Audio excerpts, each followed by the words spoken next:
public, genre s'entendant ici de manière très précise, hommes et femmes.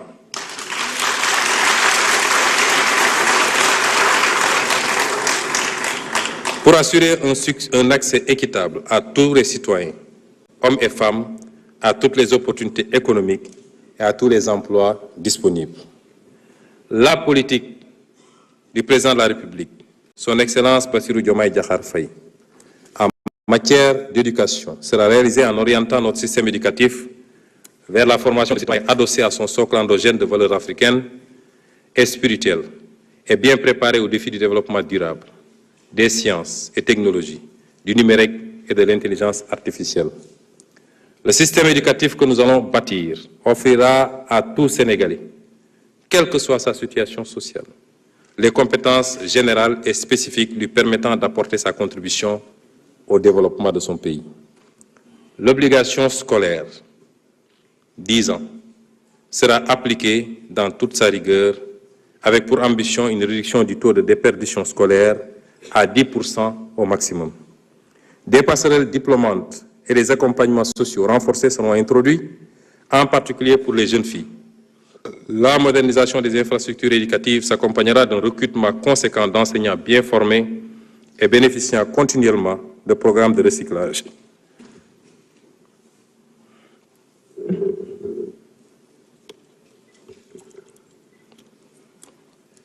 Je vois beaucoup de députés boire alors que c'est moi qui parle. Je crois que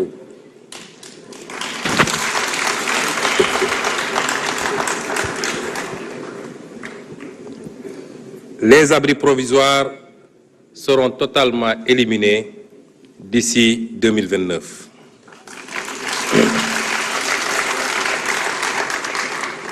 Les technologies émergentes comme l'intelligence artificielle seront introduites dans les curricula et davantage d'élèves seront orientés vers les filières sciences, technologies, ingénierie et mathématiques. Le multilinguisme sera promu, d'une part grâce à la généralisation de l'enseignement de l'anglais à l'élémentaire et d'autre part par l'utilisation des langues nationales dans le système éducatif et de formation pour que tous nos enfants sachent lire et écrire dans au moins une langue nationale. Les daara seront entièrement intégrés dans le système éducatif et mis à niveau pour ce qui concerne leurs infrastructures, équipements et référentiels. La formation en alternance sera fortement développée, garantissant à de nombreux jeunes un apprentissage pratique et une transition rapide vers l'emploi. Les jeunes bénéficieront de ce dispositif qui sera soutenu par un fonds national et des incitations fiscales pour les entreprises partenaires. Des systèmes de certification par crédit transférable seront instaurés. Les dispositifs d'apprentissage traditionnels auprès d'artisans et d'entreprises informelles seront appuyés pour permettre à des centaines de milliers de jeunes d'acquérir des compétences reconnues sur le marché du travail. Dans la même perspective, le gouvernement procédera à la mutualisation et à l'optimisation des structures, des interventions et des ressources de toutes les structures publiques, projets et programmes de soutien à l'emploi et à l'entrepreneuriat des jeunes. Une grande coalition pour l'emploi sera mise en place, ainsi qu'un observatoire de l'emploi et des qualifications professionnelles, qui sera un véritable système d'information sur le marché de l'emploi. Le développement de l'emploi local se fera également à travers l'attribution de nouvelles compétences aux collectivités territoriales pour le soutien aux activités dans les principaux bassins d'emploi comme l'agriculture, l'élevage, la pêche, l'aquaculture, le commerce, l'artisanat et le tourisme. Un service civique professionnalisant sera introduit. Il aidera à accompagner l'acquisition de compétences professionnelles que les jeunes pourront exercer, notamment dans les travaux d'intérêt public. Concernant l'enseignement supérieur, la finalisation des chantiers de toutes les universités et établissements d'enseignement supérieur public, notamment Hassan Sek de Ziguinchor, Sine Saloum, El Hadj Ibrahima Niass, Amadou Makhtar Mbow, Gaston Berger de Saint-Louis et Ibader Thiam, permettra de répondre aux besoins croissants des étudiants et de stimuler la recherche appliquée. De nouvelles universités seront construites dans les régions qui n'en disposent pas, afin de rapprocher l'offre d'enseignement supérieur aux populations. Un rééquilibrage sera effectué pour orienter un plus grand nombre de bacheliers vers les filières scientifiques et techniques. Les filières de formation professionnelle supérieure seront développées dans tous les départements du pays qui bénéficieront tous d'un institut supérieur d'enseignement professionnel, ISEP, en alignant le référentiel de formation sur les besoins et compétences des pôles.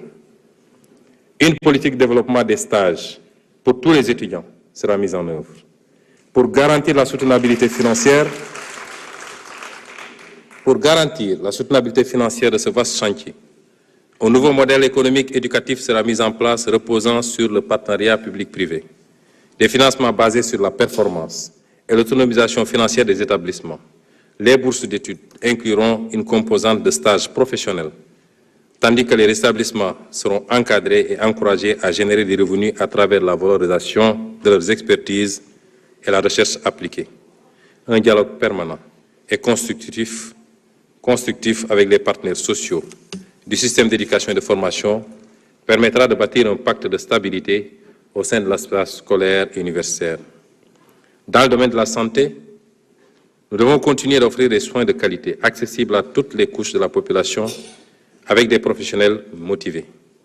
Nous insisterons sur l'amélioration de la gouvernance avec un accent particulier sur les ressources humaines, le financement, l'organisation et la gestion.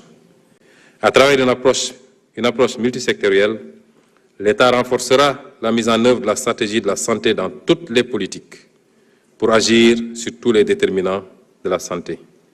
Dans toutes les régions, des unités de détection et de prise en charge précoce des maladies chroniques et des épidémies seront mises sur pied, de même que des services d'accueil, d'information et d'orientation fonctionnelle avec du personnel bien formé et qualifié. Les services d'accueil des urgences seront élargis et modernisés avec du personnel mieux motivé. Des financements innovants seront recherchés, y compris par le biais de la promotion de la culture de l'épargne pour la santé et la portabilité de l'assurance maladie. La digitalisation intégrale de la santé se fera à travers le déploiement des plateformes numériques et systèmes d'information digitalisés. Le tout dans un cadre respectant les principes éthiques et garantissant les droits des acteurs. Le dossier patient informatisé, déjà disponible, sera mis à l'échelle au fur et à mesure avec une approche régionale. Le projet d'industrialisation pharmaceutique sera mené avec soin, aussi bien pour les médicaments que pour la production de vaccins, avec l'appui des partenaires au développement et le secteur privé local.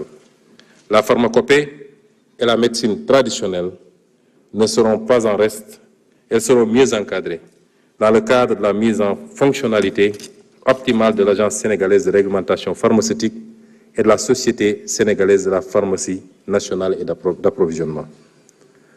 La pratique du sport participe à la santé.